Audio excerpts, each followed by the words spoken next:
지난 시간에 보니까 뭐 선풍기가 무서워, 뭐 선풍기가 안 무서워, 뭐 이런 거. 선풍기가 있으면 다른 사람이 불러도 안 쳐다봐요. 선풍기가 무서워서 천장에 선풍기가 있는 복도를 못 지나가고, 이건 돌아가는 걸 보는 것이 우리 아이들에게 공통적으로 있는 행동 중에도 상위권에 있어요. 펜 돌아가는 그만 계속 보고 있는 거예요. 근데 그만 계속 보고 있으면 뇌는 작동을 안 하는 거예요. 그래서 오늘은 지난번에 이제 중간중간 질문을 받아가면서 관련된 걸 중심으로 이렇게 부모님들의 궁금한 것을 해소하는 그런 강의를 하려고 합니다. 오늘은 부모는 시간이 돼서 엘리베이터를 타고 가야 되는데 얘는 아니야. 그래서 엘리베이터 앞에서 땡깡을 부리고 이러는 경우, 또 길을 가다가 갑자기 얘가 길 가다가 주저앉아. 그럴 때, 그런 건 왜 그러냐? 결국은 행동이라는 거는 동기 발생의 원인이 있어요. 얘가 안 가려고 그러면은 안 가는 이유가 있어요. 어제도 우리 고려대 교수들하고 밥 먹으면서 얘기를 나눴는데, 우리 조장희 박사님이 등산을 좋아하니까 지리산 등산인데 성질이 또 급해가지고 맨 앞서 간대요. 아주 어려운 도전을 좋아하는데, 그때도 상당히 한 100m 이상 앞서 이렇게 가고 있었는데 호랑이를 만났다는 거예요. 예. 그러니까 지하실에 쫙 있는데 호랑이가 가만히 있는데 슬그머니 돌려가지고 가더라는 거예요. 그래서 호랑이가 왜 돌려갔을까? 그게 이제 교수들마다 생각이야. 그렇지 않고 호랑이의 전형적인 식인 호랑이라면은 공격을 하겠죠. 왜 공격을 안 했을까? 행동에는 안 하면 안 하는 대로 동기가 있고, 공격하면 공격하는 대로 다 공격이 원인이 있는 거예요. 주로 뱀이 물거나 호랑이가 덤비는 것은 자기가 스스로 위협을 느꼈다라고 생각할 때 자기 방어 수단으로 행동을 하는 거예요. 그것을 이 편도체라는 데서 하는 겁니다. 편도체라. 예. 우리 아이들도 내가 뭘 가야 되고 움직이고 하고 싶은데 엄마가 못 하는 거야. 그러면 바깥에서 일어나는 자극에 대한 행동 원인은 주로 편도체. 뇌로 치면 요거예요, 요거 여러분들은 뇌 속에 이런 게 다 있어요. 요 양쪽 두 개가 다 가장 깊숙이 다 있어요. 네. 이거는 외부의 위협이 들어왔을 때의 행동을 만드는 걸 여기서 만드는 거예요. 그래서 어린아이가 집에서 호랑이 인형을 가지고 참 애지중지하고 잘 놀았다. 그러면 갑자기 호랑이 만났다. 그러면 얘는 반가운 거예요. 예. 얘는 반가운데 호랑이는 안 반가울 수가 있죠. 그래서 모든 행동에는 행동을 발생시키는 원인이 있다. 그리고 그 행동에는 약한 행동, 강한 행동, 습관 행동, 그 다음에 모든 행동은 습관이 되어도 조금씩 소멸될 수 있다. 이 원리를 과학적으로 알면은 훨씬 더 우리 아이들의 행동을 조절할 수 있다 라고 말을 할 수 있습니다. 자, 그래서 보통 우리 부모님들은 아이가 잘 모르니까 손잡고 엄마가 원하는 대로만 가요. 그러면 항상 끌려다녔던 습관 때문에 가긴 가는데 중간중간이 자기가 생각하고 자기가 금방 먹던 음식이든 갖고 싶은 거든 뭐가 있으면 그때는 딱 거부를 하면은 엄마는 얘가 왜 이러냐. 근데 그럴 때에 이 아이가 why? 왜 이럴까? 살펴보고 그 원인을 찾아내면 그 아이 행동을 빨리 수습할 수가 있어요. 자, 그래서 행동 발생시키는 동기는 크게 두 가지. 하나는 몸속에서 자율적으로 나와요. 몸속에서. 그래서 항상성이라는 말이 있어요. 항상 발생하는. 항상 발생하는 뭐냐? 물이 먹고 싶다 이거예요. 물이. 갈증이 난다 이거예요. 그러면 내가 물 먹으러 가든지 물 달라고 한단 말이에요. 예. 왜냐하면 인체 내에는 수분이 적으면 자동적으로 갈증이 나기 때문에. 예. 그래서 그런 게 있고, 에너지 균형이라는 것은 배가 고프다 이거예요. 배가 고프면은 내부에서 배고픔을 신호를 보내요. 그래서 먹고 싶은 거예요. 예? 음식에 대한 먹고 싶은 행동이 발생하는 거예요. 예. 그런가 하면은, 아니, 겨울철 같은데 옆에 난로 있는데 자기도 모이가 가까이 가면 뜨겁다 이거예요. 뜨거우면 피하죠. 온도 조절. 그리고 아이가 막 울어요. 그러면 엄마들이 이게 열을 체크를 하잖아요. 온도가 38도 이상 넘어가면은 열이 나면은 아이가 울고 막 그 체온 조절로. 그러면은 온도를 이제 찬수건으로 조절해 준다든지, 약간 더워가지고는 막 애가 짜증스러우면 부채를 해 준다든지. 그래서 인체가 온도에 적응이 안 되거나 또 배가 고프거나 수분이 부족하거나, 그 다음에 생체의 리듬이 있어요. 아니, 제가 비행기에서 일을 봤는데 아이가 처음에 들어봤는데 막 우니까, 그때 브라질 갈 때인데 엄마가 어찌 할지 모르겠어요. 그래서 내가 얘기를 했지. 나는 아동에 이런 거를 잘 하는 직업을 갖고 있는 사람인데 아이를 내가 좀 이렇게 안정시켜 줄 수 있다. 그러니까 해달라는 거예요. 그래서 종이 같은 거로 부채처럼 이렇게 살랑살랑 해주고, 제가 항상 하는 이거 제가 하는 게 있어요. 그러니까 애가 조용한 거예요. 처음에 울 때는 뭐 먹는 것도 줘보고 또 뭐 스튜어디스가 와가지고 재롱도 떨어보고 별짓 안 되거든요. 저는 거기에 뭐 익숙해져 있으니까. 그래 애가 조용한 거예요. 근데 한참 갔는데 또 아이가 막 우는 거예요. 또 뭐 스튜어디스 오고 아이가 우니까 안 되잖아요. 그래가지고 그때 두 번째가 제가 이거 부채 같은 거 했구나. 그 바람을 싹 해주고 불어주고 이러니까 잠을 싹 자버려요. 두 번째는 얘가 처음에는 비행기 처음 탔으니까 불안해서 울었던 것이고, 두 번째는 졸리는 거예요. 예. 그거는 생체 리듬이거든요. 그래서 아이가 졸릴 때는 조금만 조절해주면 딱 자버리죠. 그래서 생체 리듬을 이해할 필요가 있다.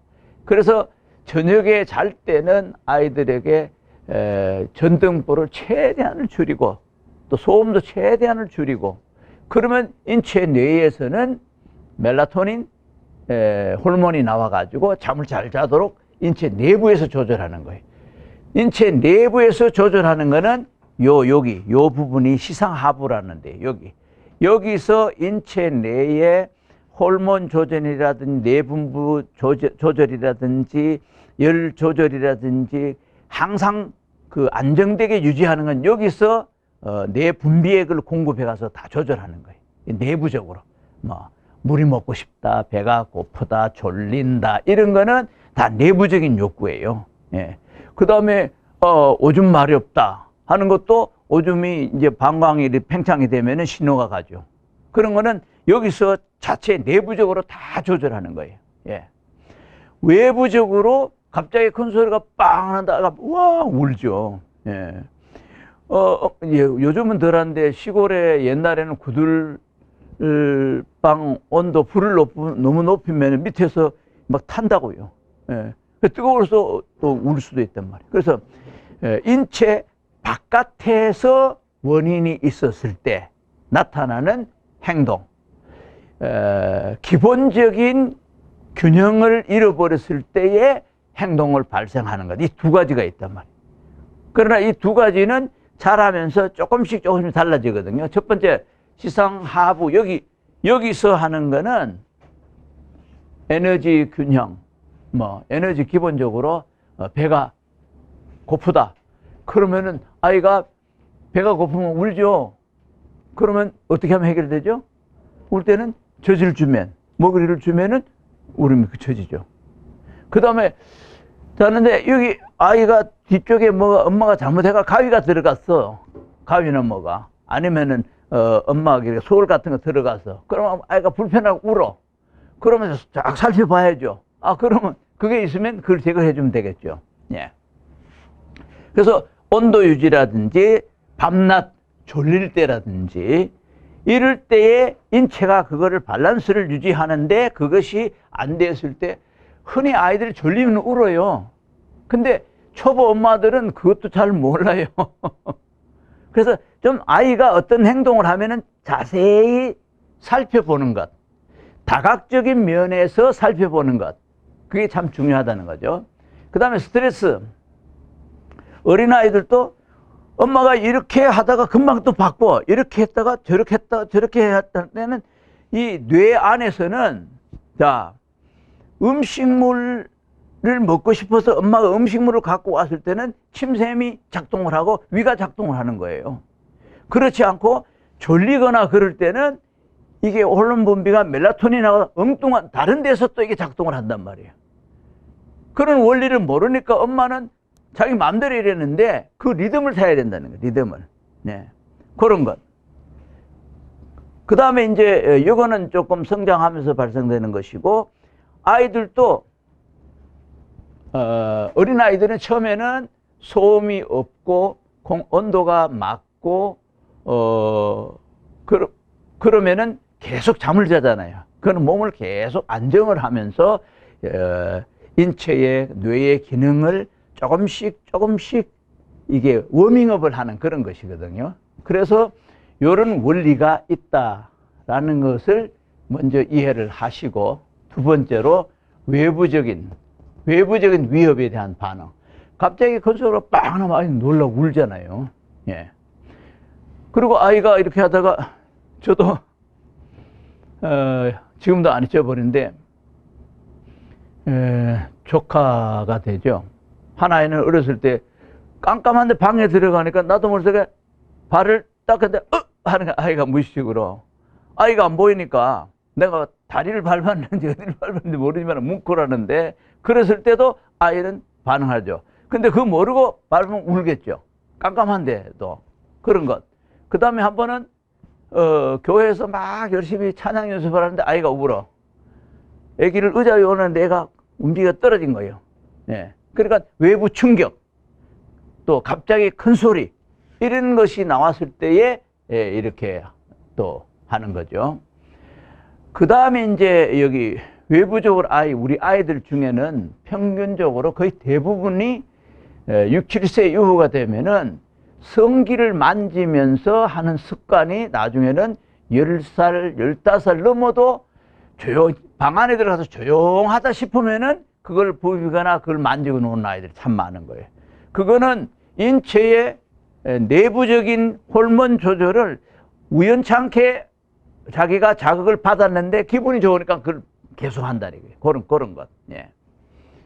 그 다음에 사회적 환경에 대한 자극은 외부적으로 들어오는 거는 시각적으로 갑자기 불이 확 나든지 갑자기 물건이 탁 온다든지 그런 불안하니까 울잖아요. 예, 그런 것. 그 다음에 청각적으로 갑자기 소리가 커지고 이상한 소리가 나도 아이들 울죠. 그러니까 요거는 칠감이라 그러는데 갑자기 칠감 중에 하나는 관절 감각이거든요.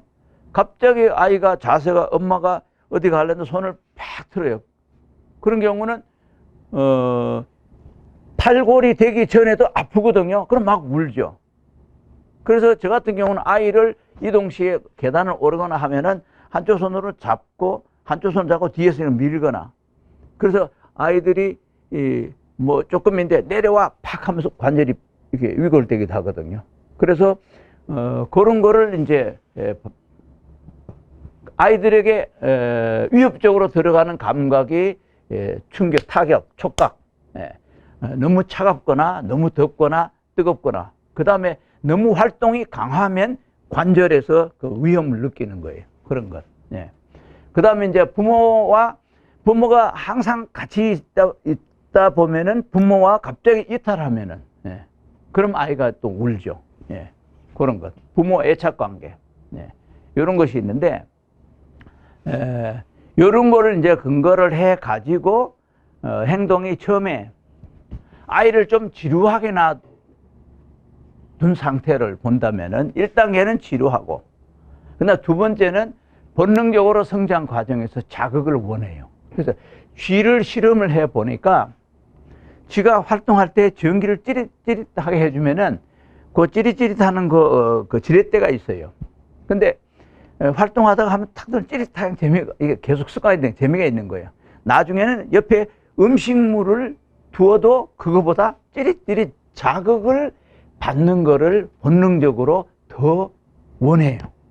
그래서 아이를 텔레비만 계속 놔두면, 앞에만 계속 놔두면은 자극받을 게 별로 없잖아요. 그래서 형제간에 막 치고 받고 울고 뒹굴고 막 하는 것, 이런 속에서 아이들이 사회성도 생기고 건강해지는 거예요. 그래서 아이들은 7가지의 감각을 직접 받을 수 있는 환경이 아이들한테는 좋은 거예요. 그래서 행동을 발생시키는 데는 지루한 상태, 무료한 상태는 별로 다른 거 안 하잖아요. 그렇지만은 어떤 자극을 추구하는 본능적인 것이 있는데, 이때는 엄마가 아이한테 좋은 행동을 길러주려면 좋은 자극을 주면 되겠죠. 예를 들어서 악기 종류를 주면은 뭐 악기 쪽으로 갈 수도 있고, 또 낙서할 수 있는 소재를 주면, 어쨌든 아이들은 자극을 받아야 된다. 그 다음에 자극을 받으면 뇌에서 이게 뭐예요? 하고 뇌가 인식을 하는 거예요. 뇌가 인식. 그게 각성이라고 그러죠. 딱 하면은 이것이 자기한테 크게 위험성이 없고 편도체가 아유 좀 무서워 이런 것이 없으면은 그 다음 단계는 그쪽을 관심을 선택을 하는 거예요. 예. 적응을 하는 거죠. 그 다음에는 이 아이 수준에서 뇌에서는 자세를 준비하든 시선을 준비하든 고개를 돌리든 손을 내밀든 내부적으로 계획을 해요. 계획을. 이거는 뇌가 작동하는 걸 수백 년 동안 연구해서 나온 거예요. 예. 그 다음에는 계획은 순식간에 간단한 거는, 자, 먹고 싶으면 손이 갈 수도 있고, 옆에 숟가락이 있으면 얘가, 숟가락을 먹어야지. 평상시에 경험했던 거를 그 짧은 순간에 이 아이가 간단한 계획이라도 세운다고요. 먹어야지. 안 그러면 스케치북이 있고 색연필이 있거나 아니면 이게 크레용이 있으면은 저거 자꾸 그랬으면 좋겠다. 머릿속에 순식간에 자기도 모르는 사이에 계획이 설정이 돼요. 그 다음에는 예비 실험으로 그 짧은 사이에 10초 사이에라도 머리에 구상을 한다고 해요. 구상. 예. 그리고 이제 준비가 머릿속에 다 하면 제가 하면 재밌겠다 하면은 최적화된 상태에서 행동을 하는 거예요. 이게 과학적으로 가장 좋은 행동을 발생시키는 보편적인 과정이에요. 근데 엄마들은 이거 생각 없이 야 가자 이거 먹어 치워 갈 시간에 그러면 안 돼. 이 모든 게 깨져버려. 이 모든 게. 그래서 우리 아이들에게 약간 좀 이렇게 아이가 혼자 있도록 해 놓은 상태에서 목표하는 목적이 있다면은 자극을 살짝 줘보고, 그 다음에 그럼 얘가 시선도 보러 기분이 좋다. 그러면은 그 다음 단계 조금 더 자극을 주고, 그 다음에 이 아이가 충분히 표정이 아주 좋은 상태로 되었을 때에 어떤 것을 시키면은 행동을 잘 할 수 있다. 이해가 되십니까? 이해가 되시면 고개라도 끄덕거려 보세요. 근데 이게 저는 이거를 수십 번 영어를 번역하고 PPT를 보고 뇌를 찾아보고 수십 번을 했기 때문에 아이들하고 또 직접 해봤기 때문에 되는 거예요. 근데 이거를 우리 부모님들은 요 7가지 과정을 오늘부터 메모를 쭉 해놓고 자꾸 비교를 해봐야 돼요. 평상시에 했던 거하고. 예. 그러면은 요게 진행이 되면은 아이들은 학습 효과가 훨씬 좋아질 수가 있고, 그 다음에 고집 부리는 것도 줄어들 수가 있습니다. 예. 그 다음에 상호작용도 좀 될 수도 있죠. 근데 최적화된 상태를 이렇게 그림을 그리면 여기가 최적화된 상태인데, 근데 최적화된 상태는 우리 아이들이 되게 짧아요. 순식간에 원점으로 들어가. 그러나 일반 아이들은 이 최적화된 상태가 좀 길어요. 예. 그래서 이것이 우리가 교실에서 최적화된 상태를 처음에는 5초. 2, 3초 사이에 눈 돌아가고 다 돌아가고. 그래서 지난 시간에도 얘기했지만 한쪽 손을 잡고 하면은 10초는 그때는 지나가요. 예. 그 다음에 기본적으로 불빛을 이용한다든지 아이가 좋아하는 소재를 같이 엮으면은 시간이 5분까지도 갈 수 있어요. 예. 그래서 요 상태를 얼마나 유지하느냐에 따라서 학습이나 행동 이런 것들을 변화시킬 수도 있고 학습을 시킬 수도 있는데, 자 보세요. 최적화된 상태가 10초를 유지한다. 그러면 상당히 좋은 상태예요. 예. 근데 10분 지나면 그때부터 감소가 되는 거예요. 네. 이제 재밌게 하다가 시간이 좀 지나면은 딴 데 이제 이렇게 시선이 이제 가죠. 집중. 그래서 각성 하고 뇌하고 현실하로 연결이 됐던 게 조금 감소가 되는 거예요. 10을 만점으로 본다면은 감소가 한 9, 8, 7로 내려오는 거죠. 예, 감소되고. 그 다음에는 집중이 잘 안 되는 거예요. 그러면 저것도 보시고 저것도 보고 나가시고 근지럽기도 하고. 일반 사람들도 마찬가지. 예, 집중하기 어렵고. 그런데 그 정도 되면은 이제 지금 재밌게 하던 거는 벌써 재미는 사라져 버린 거예요. 이제 그 귀찮은 거예요. 그러면 당연히 나타나는 게 짜증이 나타나는 거예요. 짜증. 예. 그러니까 아이가 짜증이 나타났다는 거는 현재 처하고 있는 상황에 집중이 잘 안 되거나 흥미를 상실했다는 거예요. 흥미를 상실하면은 짜증이 나는 거예요. 예, 짜증이 나면은 몸이 벌써 이렇게 막 움직이죠. 불안하죠. 현재 안정이 안 되니까. 그 다음에는 나를 하품 한다든지 다른 행동을 조금씩 이제 발생하는 거죠.